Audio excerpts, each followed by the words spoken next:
আমরা নিরাপত্তার জন্য সর্বোচ্চ ব্যবস্থা রেখেছি। আপনারা গত ঈদেও দেখেছেন আমরা নিরাপত্তার জন্য রেখেছিলাম এবং আমরা সাকসেসফুলি কমপ্লিট করেছি। এই ঈদেও আমরা ইনশাল্লাহ রেখেছি এবং গতবারের চেয়ে তো আমি আরো 50টা ফোর্স আরো বাড়াই দিছি।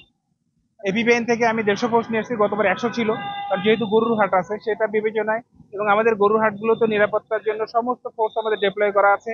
এছাড়া গরুর হাটে যে যাতে যাতে কোনো জাল টাকা বা কোনো অজ্ঞান পার্টি না থাকে সেজন্য আমাদের ডিবি টিম, সিটিএসবি টিম কাজ করছে।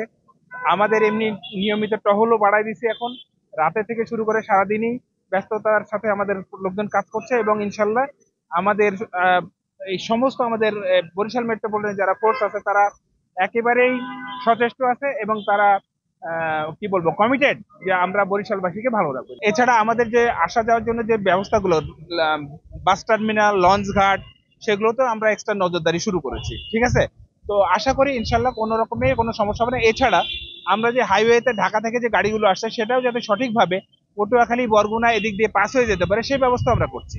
তো সবকিছু মিলে ইনশাল্লাহ আমাদের নিরাপত্তা ঠিক আছে।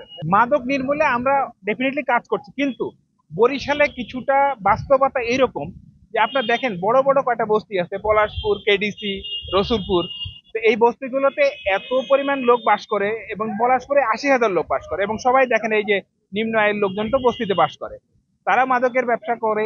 আমরা চেষ্টা করছি, কিন্তু কিছু কিছু ক্ষেত্রে আমরা চেষ্টা করলেও হয়তো চ্যালেঞ্জের সম্মুখীন হচ্ছি, কারণ কিছু ছোট ছোট শিশু দিয়েও তারা মাদক কেনাবেচা করে।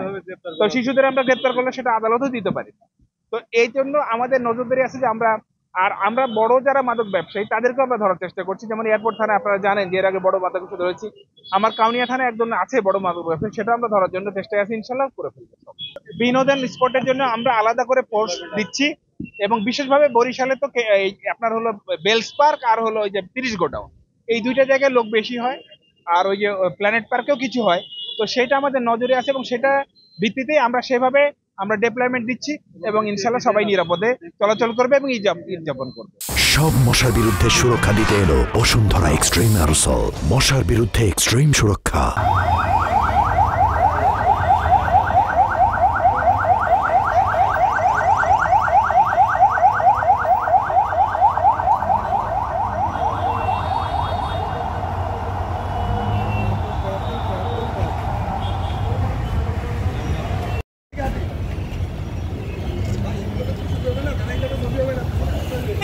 গাড়ি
Thank you.